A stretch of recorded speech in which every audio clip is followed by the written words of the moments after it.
Republicans and you've heard from the Democrats. Now we're going to hear from an individual who tried to straddle the fence. Senator Tom Coburn, there was a period when you were part of the Gang of Six, when you were trying to find some sort of compromise.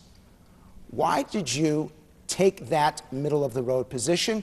If you can all grab your dials, let's start reacting now. Because the only way you solve our problems, and our problem is going to affect a Democrat or a Republican exactly the same if we don't solve them. The only way you solve it is recognize that you have to meet in the middle to solve our country's problems. If you say, I'm here and you have to come to me, you'll never get them there. And it doesn't matter whether you're on the political right or the political left. This country isn't extreme on either end. We're center right. But you did anger some Republicans by being open to some things that some of your colleagues were not open to. If you all can again react to it, tell me about that. Well, first of all, I'm an American, a husband, a father, a doctor, long before I'm a Republican. If I don't solve problems for our country, it impacts my grandchildren, it impacts my family, it impacts my community. So I think we have our allegiances messed up. How do you react to that? Positive? Yes or no? How do you feel? Who's got a positive reaction to what he just said? Raise your hands if you got a positive reaction. Why so positive?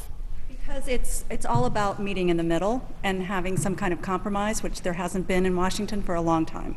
Why so positive? If you don't compromise, you're going to polarize the people that don't like a particular strategy. Right now, we have to get everybody on the same boat to fix the problem. I think your point about the future is very critical. This is about our kids, our grandkids, and our country. Okay, if you wanted to compromise so much, and how come you couldn't get more of your Republicans to assist with that? Why couldn't I get more Republicans to be there? Well, I didn't ultimately end up there. And let me explain that for a minute. To be able to get us out of our problem, it's our problem, all of our problems, we have to first of all become accountable to the American people. Number two is we have to learn to control what we can control. And number three is we have to cut what isn't helping anybody today.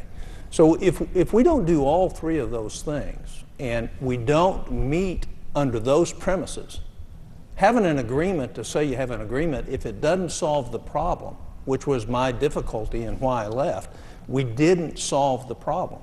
If you really want to solve our country's problem, the federal government has to have a take out of the GDP at less than 18.8%. Do you agree? Yes. All right. So how do you do that? That means the federal government has to become a quarter smaller than what it is today. Do you agree with that? Yes. It's twice as big as it was 10 years ago. So that's not hard to do. What is hard to do is to get the consensus to go there. And the reason we can't get the consensus is because most members of Congress don't know the facts. You agree with that? Amen. Yes. Who voted for Barack Obama here? Who's got a positive reaction to what he's saying? Even though you're an Obama voter, tell me why. Because he's talking about everyone coming together to take advantage of basically just culling the fat from anyway.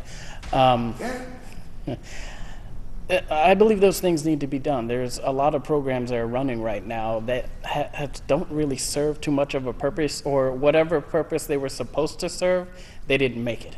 Well, I'm an Obama voter that screwed up with my choice. I agree because our government has blown way out of proportion, and we have to rein in this. We have to do something to fix the amount of spending that's going on, and it's. Do you guys think he can be successful? Yes. You don't. All the way in the back. Why don't you think he'll be successful? Well, because first of all, and I'm a Republican who voted for Barack Obama, just so you know, longtime Republican. I don't believe that the size of government is really that serious of an issue. See, because I haven't heard anyone define the size of government. I don't know what they're talking about in terms of employees, in terms of dollars. I hear this argument, but this argument isn't really crystallized in my mind yet. So people say, okay, the size of government, you want to cut government. You want to cut local government, state government, federal government? what you want to do. So I'm hearing it. Everyone at 50, very quickly, specifically, what would you cut?